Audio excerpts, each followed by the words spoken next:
When we first saw the space, we'd realized the capstone on the outside said it was built in 1904. There's a lot of history in the building. History that would come back to haunt them. It started with their renovations. Seems someone or something didn't like their taste. We would close at the end of the night. We'd get in the next day and there's paintbrushes missing or rollers missing or...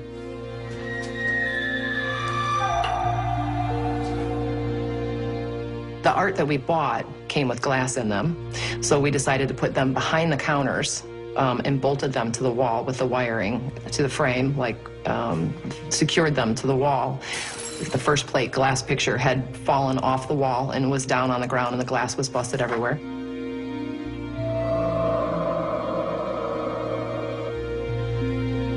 We just chalked it up as not being hung properly. The next day when the second one was down, we knew that something else was going on. And then it was the last picture that had glass in it, had come down and was broken. We put it up right. There's no reason why it should have just fallen off the wall. Soon after opening, Mandy and Eric noticed signs of an unexpected visitor. When we opened for business, and the first thing that we noticed is that there were large male bare footprints on top of our display cases that are 3.5 feet off of the ground. I was trying to rack my brain who would have been walking around barefoot on the floor, which would have been more reasonable than on top of the counter. And then their employees started acting strangely. The boy employees just were terrified to come into the basement.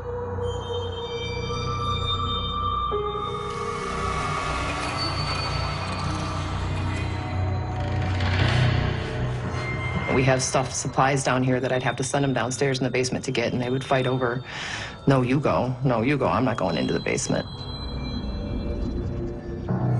The basement is super old and creepy. There's a certain area where the concrete is dirt, and it was either dug up or never filled in. And we found that to be very unusual and wondered what's buried there.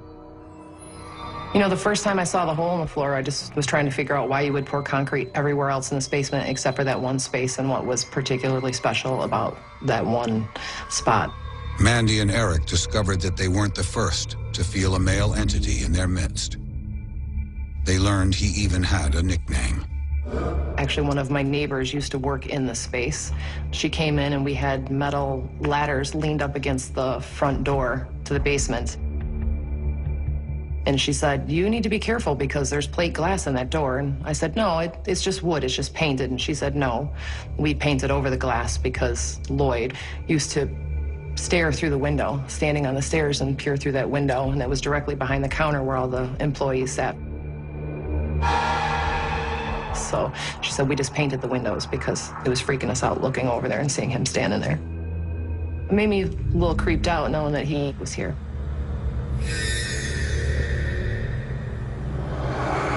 To me, it was very obvious that he likes women quite a bit. Even with myself, he would stand behind me and breathe.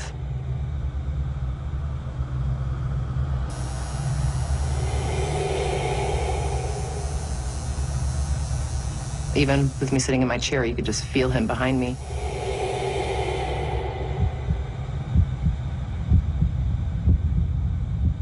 But there were multiple times where female customers would be across the room looking through the tattoo flash racks, and there's no one behind them, and you could watch them go. And I'd say, are you okay? And they're like, was there someone just standing behind me? And I'm like, no.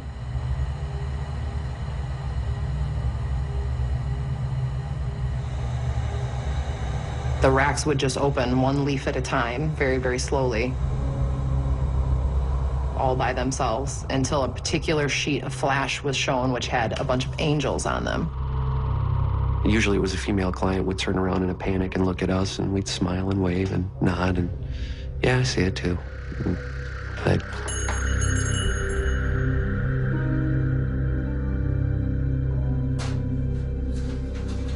after a while, it got to be a little bit much, so we put in cameras. One day, our employees called us and said, "What the hell happened here last night?" And he said, "There's a sign ripped off the wall, one of the pictures is down off the wall, and the plant, which is a very large plant and a very large planter, was tipped completely over." And my husband and I reviewed the security tapes.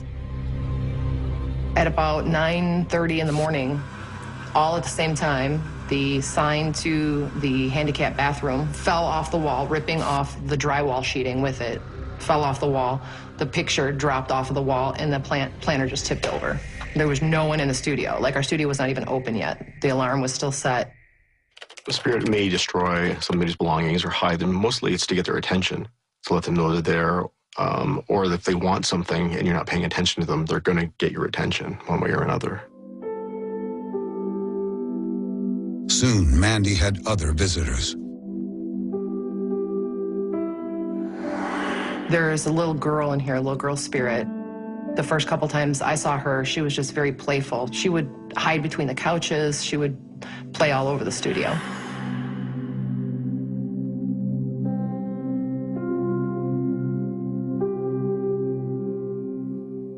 I always have been a believer of paranormal. I've experienced too many things, seen too many things, felt too many things for me to say nothing else is going on.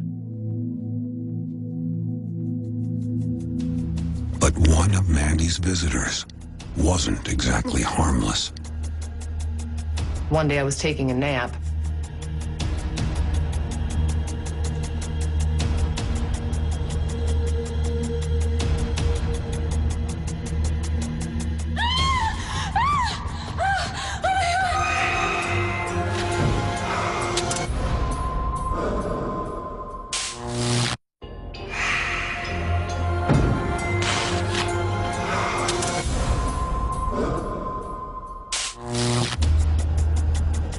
Mandy Lynn's new tattoo parlor was full of unexplained activity.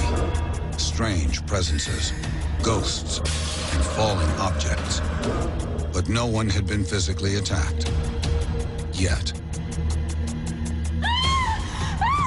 And as I was sleeping, I could feel that I was being pulled by my feet down across the couch.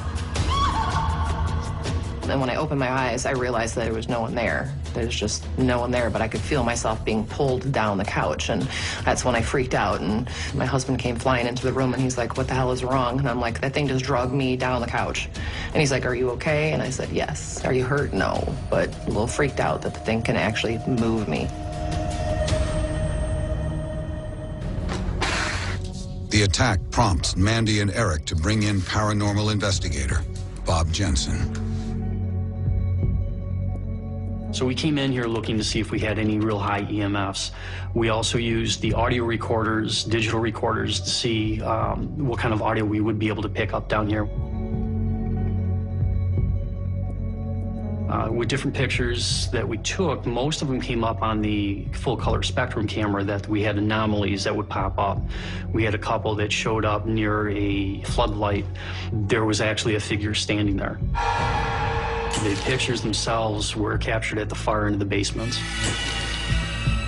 Seeing the sheer size of Lloyd was very unnerving.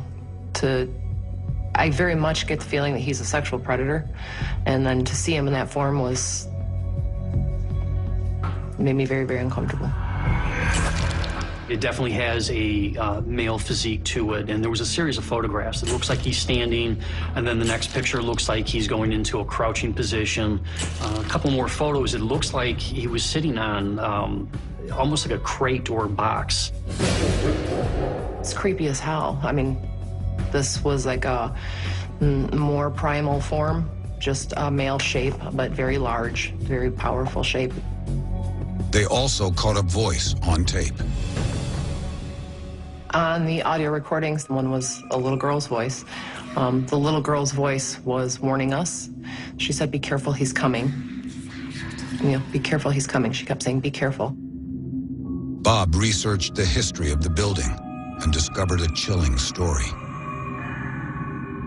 There were claims that there might have been different crimes that were committed at this particular property. But the crimes against women that might be tied in with this particular location definitely goes back to the 19-teens and maybe up until the 1930s or 1940s. For sure, finding out the history and that there was possible rape and killing down here made a lot of sense, because there's one particular spot in the basement that it's very hard for women to be near without feeling very uncomfortable. And when you ask every single one of them kind of what do you feel, and they feel like victimized sexually.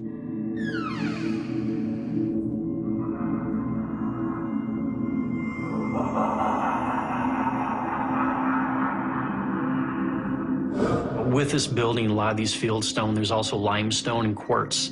And limestone and quartz have been reported to actually hold on to residual hauntings. This is definitely a good catalyst for holding on to and retaining a lot of information that's happened over numerous decades.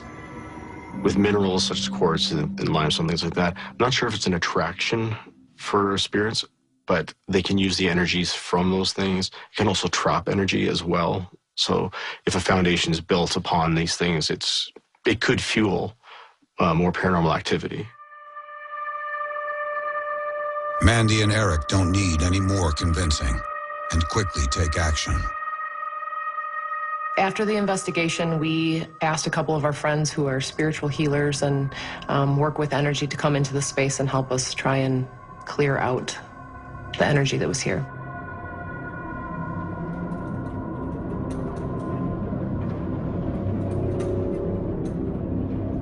We had a couple people come in that used sage sticks and smudge sticks and just asked the entities that if there was something that they needed or if there was some help that we could give them to move to another place.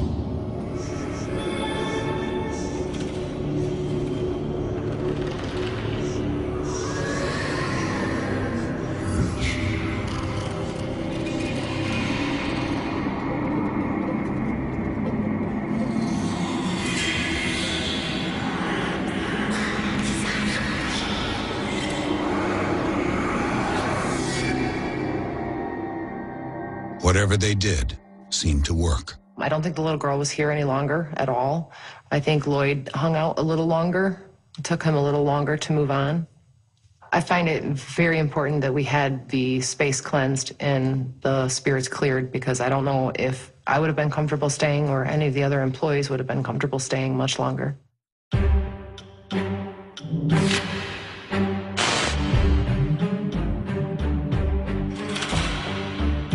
Not all spirits are evil like Lloyd, but even the nicer ones can turn malevolent when the living try to take what's theirs.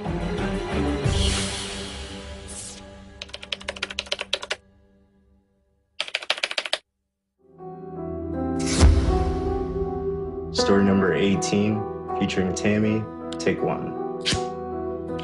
We bought the house in 2003. The feeling we got when we went in, it was just a positive feeling in the beginning. We just kind of knew that that was the place to be. All right, let's get to work. It was a small community.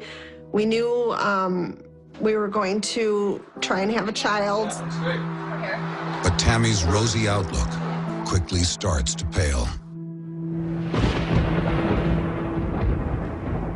Probably about a week after we moved in, and my husband was alone in the house for the first time.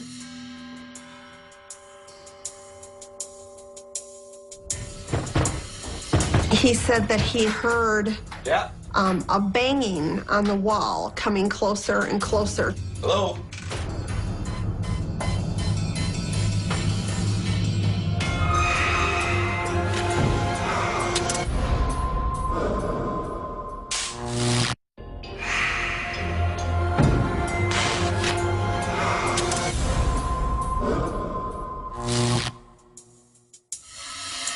Tammy Northcutt and her husband Jerry had recently moved into a new home.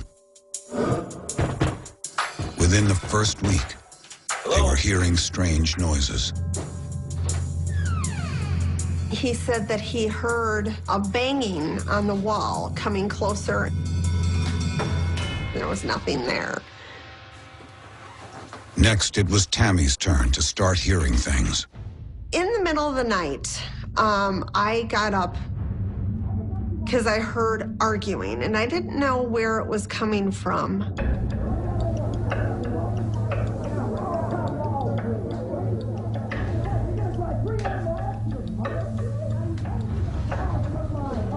But we've got a vent that's in our living room, a heater vent. And you could tell that it was coming up from there.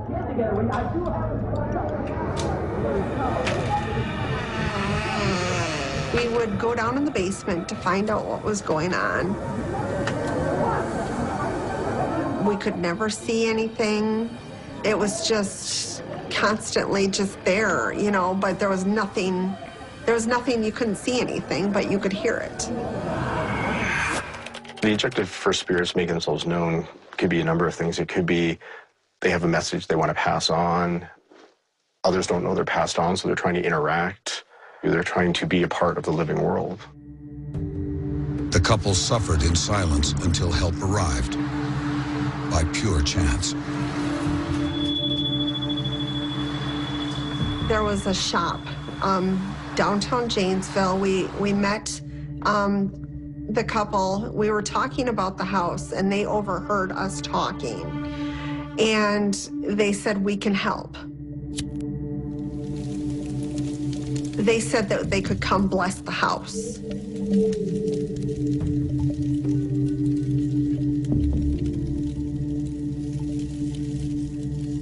They blessed the house, and the things stopped for a while. The house seemed to settle down.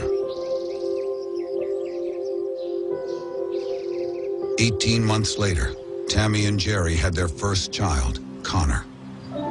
As soon as my son was born, it started up again, the knocking.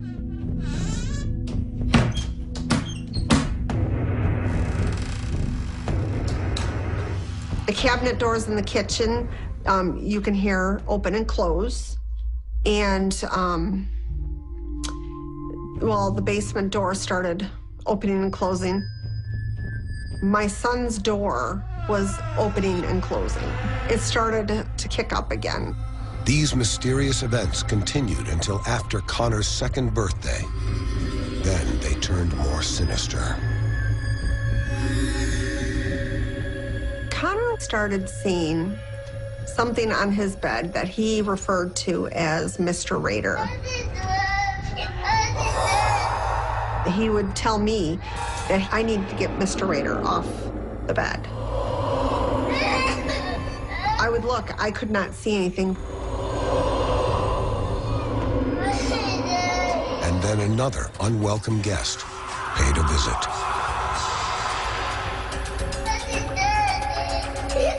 An old woman who would shake his bed in the middle of the night.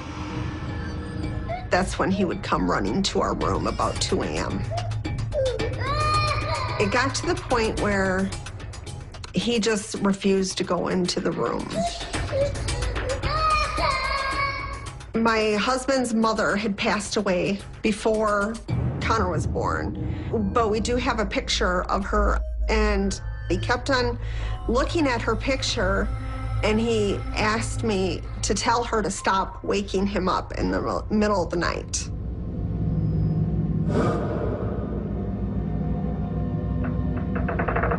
Soon after that, Tammy had a terrifying moment. I heard the door close, and Connor was in the room. Connor? And I was frantic. Connor? Hey! I didn't know what to do. I couldn't get the door open, and my son was in there, and I had to get to him. And I was actually going to call the fire department to have them come remove the door. I was so scared. And the door clicked, and I reached and I turned the knob, and it opened, and I was able to get him out. After that, we took the handle off the door so it could no longer latch. Tammy and her husband were at a breaking point. They reached out for help a second time. I've been investigating since the 90s, about 1997. They were scared. They really were.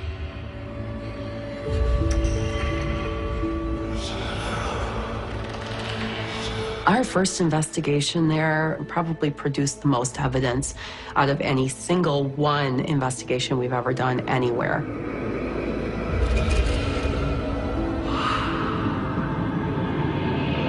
Throughout the night, we had what we call Class C EVPs, electronic voice phenomenon. But there were some times that we got what we call Class A EVPs, where we could hear exactly what it was saying. Stop saying that. Get out. Get out. Come get us. Stop saying that. We had something we thought growled at us. And all of a sudden, we hear, "Row, row." Our first impression was that we were dealing with something very negative. This thing is saying, I'm the boss here. A few days later, the entity reveals a violent side. I felt somebody choke me. There was pressure on my neck.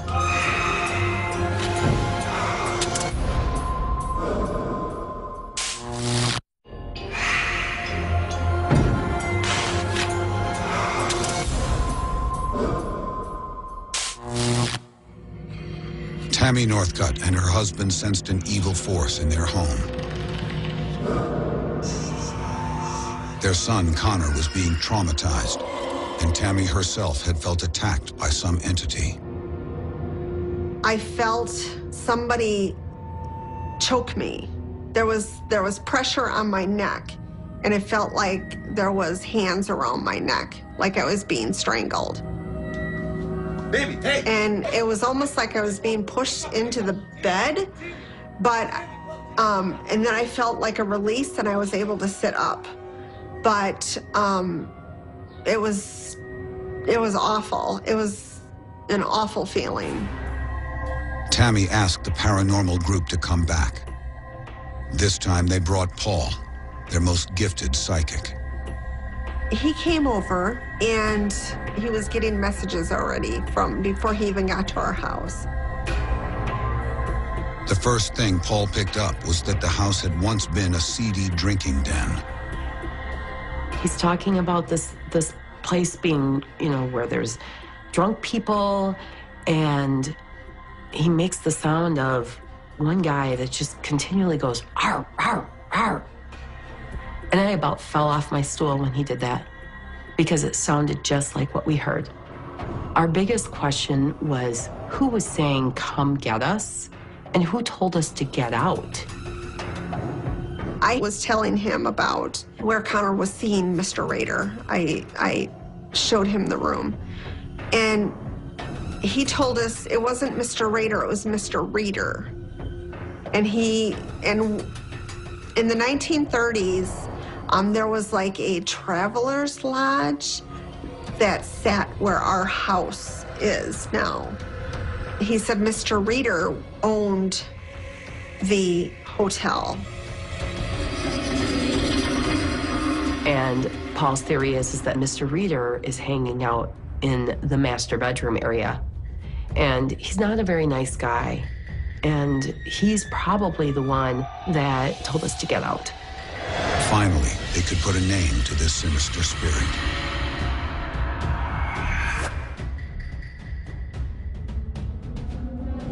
He started talking to Mr. Reader. As he was explaining to Mr. Reader that this is a different time, women are equal, the light started to brighten up in the room. And it felt lighter in the room. And now I don't have that negative feeling anymore. That's gone. Paul had cleansed the house of the malevolent spirit, but still had some questions. He asked Jerry what the name Dell meant. And he said, well, it's Della. That was my mom. She had passed away. And that's who was following Connor around. The female spirit who had been waking Connor, Tammy's mother-in-law, wasn't trying to frighten him. She was trying to protect him. It was her voice that Tammy heard among the arguing in the basement. I actually kind of felt a little comforted, knowing that she was looking out for him. Every once in a while, you'll still hear the door slamming in the back and the heavy footsteps going down the stairs. But knowing what I know now because of Paul, I do feel better. And kind of knowing that I'm not going to get harmed, I'm not going to get hurt, I think makes me feel more comfortable.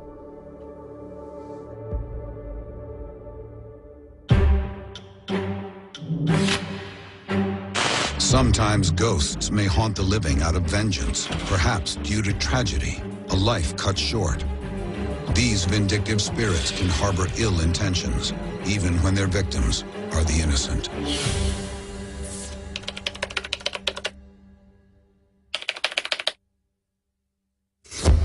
Paranormal Survivor 2, Michael's Haunted Apartment, story number 4, take 1.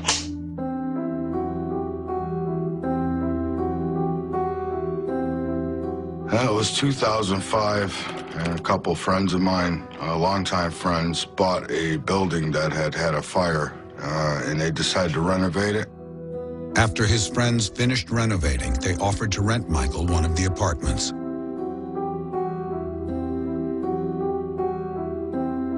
When I moved in, it felt cozy. It was a comfortable little place. I thought something I could live in for a while. My father's happy. Look around.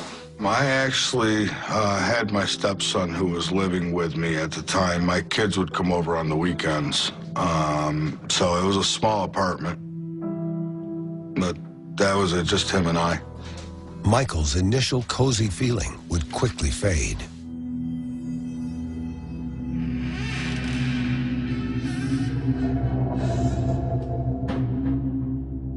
The strangeness in this apartment started about 3 days in.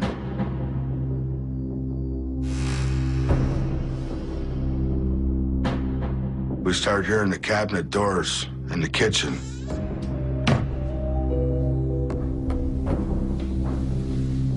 And like someone was opening them just enough so they'd tap, tap, tap.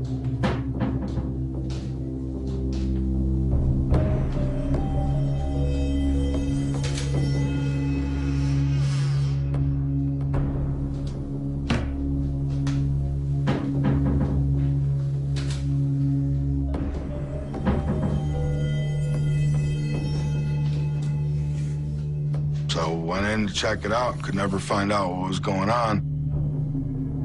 I had an exterminator come, and because I thought maybe there was mice or something, but there wasn't.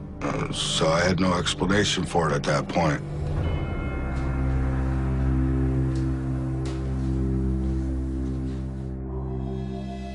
It was shortly after that, other things started to happen.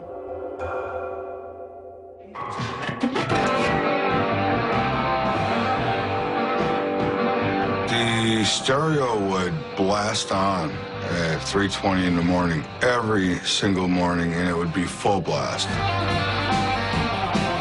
I thought maybe my son was goofing around with me and turning it on. Teacher. But then with everything else that was going on, I started to believe him that he wasn't. The electric would go on and off. It would flicker. And just weird things we'd hear banging on the wall. And there was no reason for it. I was the only apartment on that end. so nobody could bang on the walls. So we started to figure out that something strange was going on. There was 3 different times that I would try to look up the history of this building to find out what might have happened. And every time I would type in to start looking, my computer would drop off.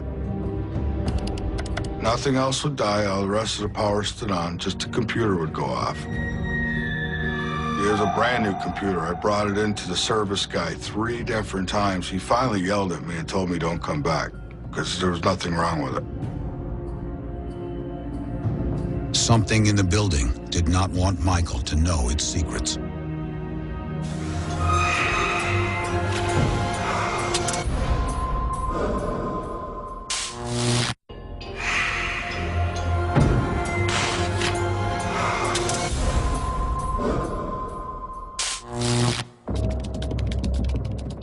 Michael Vara was having strange experiences after moving into a building that had been renovated due to a fire. At first, I didn't make any connection to the fire at all. I thought our minds were playing with us. So I thought that, we were missing something, that, at some point we were going to say, that's what it was, and laugh about it.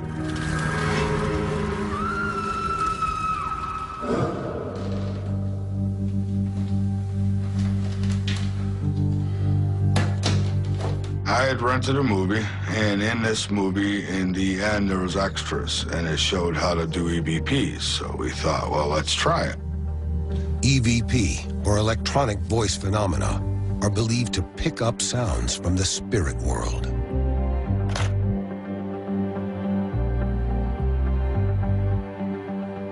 One night after recording, and we picked something up.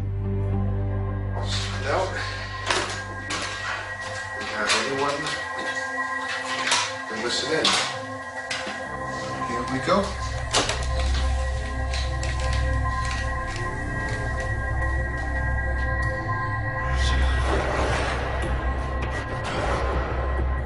What we got first was like growling. We'd hear growling on it, like kind of like demonic type growls. And my son at one point said, "Go to the light, go to the light,"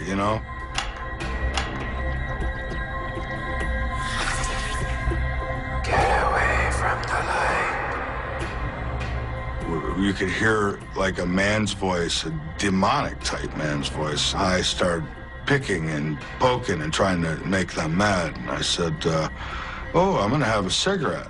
I had said, "Do you want a cigarette?" I said, "You can't have any, you're dead." And when we played the tape back, this little girl on the tape said, "So who cares?" And it was as clear as day. So who cares? And I'm thinking, a little girl on the other side that don't care? This is dangerous.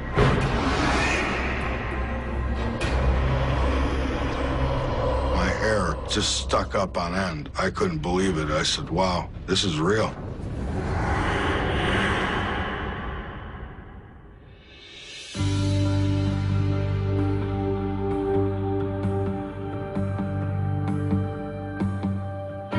I invited a woman over to watch a movie, have some dinner with me one night, and I never told her anything because, I wasn't sure exactly what was happening. And a picture of my kids, it came off and it flew across the room and then slammed against the radiator. And we kind of laughed it off and played it off, and I walked her out to her car, and walking her out, I started telling her what's been going on. And, she acted like she was interested, but I think she thought I was crazy. And when I walked back into the apartment, a horseshoe came off the wall that I had screwed into the plastered wall. It came off the wall, and it just skinned my head. I mean, just thrown at me, like somebody was, like somebody was angry and just threw it at me.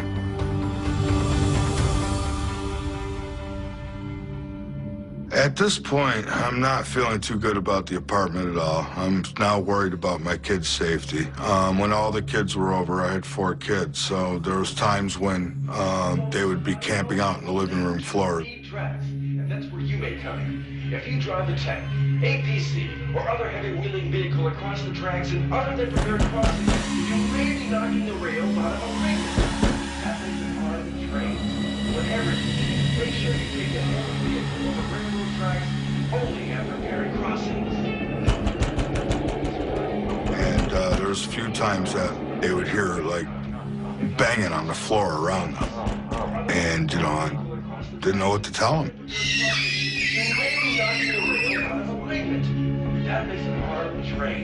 So we started all sleeping together, camping out on the living room floor together.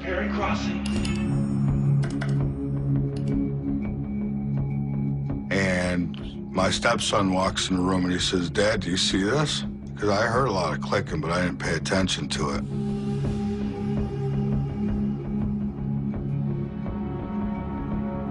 I looked up and the mouse on the computer was moving.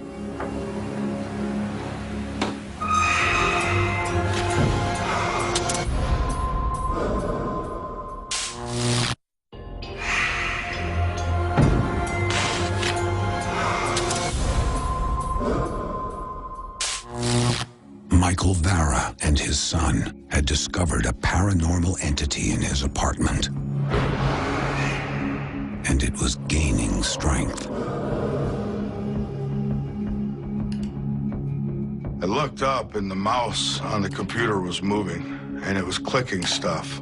And we just sat there with our jaws dropped. We couldn't believe what we were seeing. Was the home finally ready to give up its secrets? Spirits being made up of energy can manipulate electronics quite easily. A computer is no different. I've done 2 cases where it has happened. I also worked in another case where spirit actually things were actually typed out on the computer. And sure enough, there was a picture of the newspaper. The building was, you know, burnt up, and the fire trucks in front of it, and there was a little story on it. Talked about how the fire started and how the smoke poured through the building, and that there was 2 deaths in the building. There was a little girl and her father who lived in my apartment, and when the fire broke out, the little girl hid in my closet. But she hid in there. The father apparently died in the hallway. She died in the closet of the building. At that point, the computer went out again. I felt very uneasy when I read that. It seemed like they were getting more comfortable with us, and they were doing, you know, more and more was happening as we went along. I don't care what you want. I want you gone. I started to provoke them. I would just say horrible things to them, like, you know, "You're dead. You don't belong here. Your life's over. Get out of my apartment. I'm going to call somebody in here. We're going to get you. You're going to go." I threatened to get a priest in there. I threatened to bless the place and all these things. And every time I did that, the lamp would get real bright. I mean, almost where you're waiting for the bulb to blow up. I mean, that's how bright it would get. Then it would go back down dim again. And so I could tell I was starting to touch some nerves somewhere. Michael's threats had no effect. This letter A that formed on the wall was in a ball of light, like a spotlight. And in the middle was a dark, shadowy A on there. It turns out the little girl that lived there, her name was Angela. People who die suddenly and tragically often don't necessarily realize that they've passed on. Therefore, they're going to go back to the place that's most familiar to them. I had goosebumps all over my body, and it scared the hell out of me. The last straw came almost 2 months in this apartment.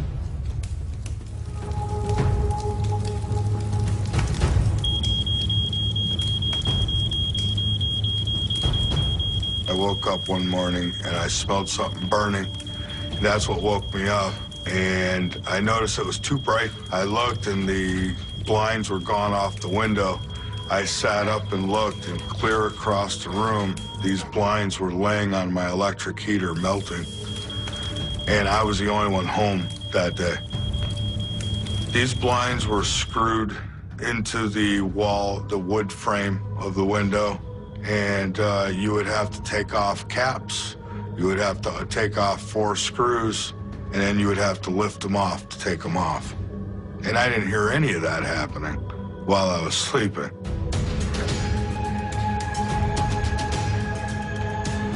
I started packing. I said, that's it. That was the end of it. I packed up that day. I packed up quick and left.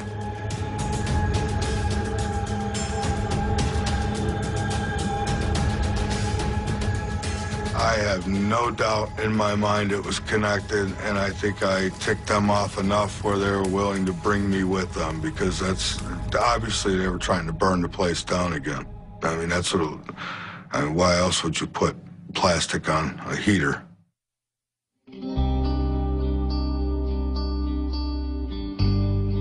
After that, my friend Frank, who owned the building, he decided he would move in. He would take my apartment. He lasted there about a month. And then a month later, the building was up for sale. And I tried to talk to these guys. Why? He said they fixed it up. Why'd they sell it? They won't tell me. I think I know, though.